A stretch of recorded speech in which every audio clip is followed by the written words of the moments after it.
है sir?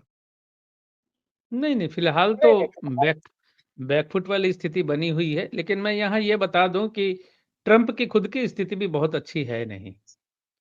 Trump की स्थिति भी डामाडोल है और किसी भी दिन ट्रंप भी बहुत बड़े गड्ढे में गिरेंगे। हुँ, ट्रंप भी मुश्किल में गिरेंगे और पाकिस्तान की जहाँ तक बात है तो अमेरिका तो हमेशा से ही पाकिस्तान को पीठ पे हाथ रखता आया है भारतवर्ष को दबाव में रखने के लिए। ये तो उनकी घोषित नीति के तौर पे है। भारतवर्ष ने बिल्कुल अमेरिका के पक्ष में जाकर या अमेरिका के साथ खड़े होकर इस चीज़ को कुछ हद तक कुछ समय के लिए थोड़ा कंट्रोल किया था। वापस अब अमेरिका फिर पाकिस्तान की तरफ चला गया है। यानी अमेरिका को जितना काम निकलवाना था यहाँ से वो लगता है निकलवा चुका है, अब उसको कोई मतलब नहीं है इससे। स्थिति ऐसी दिख रही है और ट्रंप अपनी स्थिति भी खराब करवा रहे हैं। इस तरह के डिसीजन लेके ट्रंप और मस्क का टकराव तो आप देख ही चुके हैं, उनके इसी स्वभाव की वजह से हुआ है। तो ट्रंप की स्थिति भी डामाडोल है। ट्रंप भी 27 तक ही लगते हैं मुझे मेहमान। ये थोड़ा यूक्रेन मसले में बताइए। न्यूक्लियर सबमरीन्स भेज दिए हैं, टकराने की कोशिश करें। पुतिन की कुंडली क्या इतनी स्ट्रांग है कि वो किसी के बस में नहीं आता है? ये वर्ल्ड वॉर तो बहुत नजदीक आ रहा है। क्या हो क्या रहा है? बड़ा कॉन्फ्लिक्ट आ रहा है। यूक्रेन तो मुझे लगता है पूरा हथियार है और यूक्रेन गया तो नेटो हार गया। ये पक्की बात है। कुछ ना कुछ तो होने जा रहा है सर, क्या होगा? 1 सेकंड।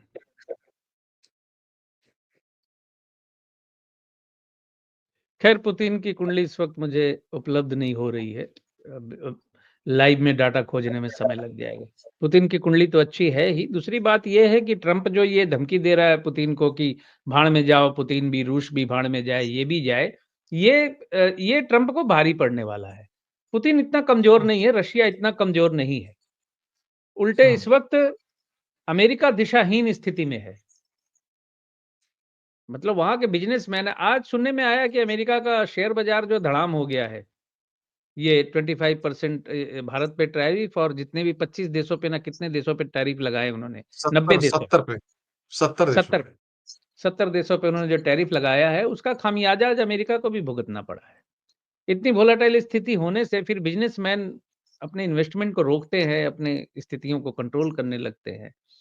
वक़्त का इंतज़ार करने बैठ जाते हैं फिर, तो इससे उनको भी नुकसान होगा, वो कोई बहुत फ़ायदे में नहीं रहेंगे।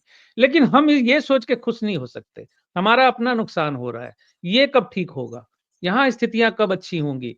बेरोज़गारी बहुत ही एक बड़े लेवल पे अब लग रहा है सामने आने वाली है। मैं एक आज बात कह दूँ आपको, यूट्यूब ना अगर होता और फेसबुक जैसा मंच ना होता, यूट्यूब जैसा मंच ना होता, जहाँ से कि मोनेटाइज़ होने के बाद कमाई होती है, इन दोनों प्लेटफ़ार्मों ने बेरोज़गारी के विस्फोट को रोक के रख दिया।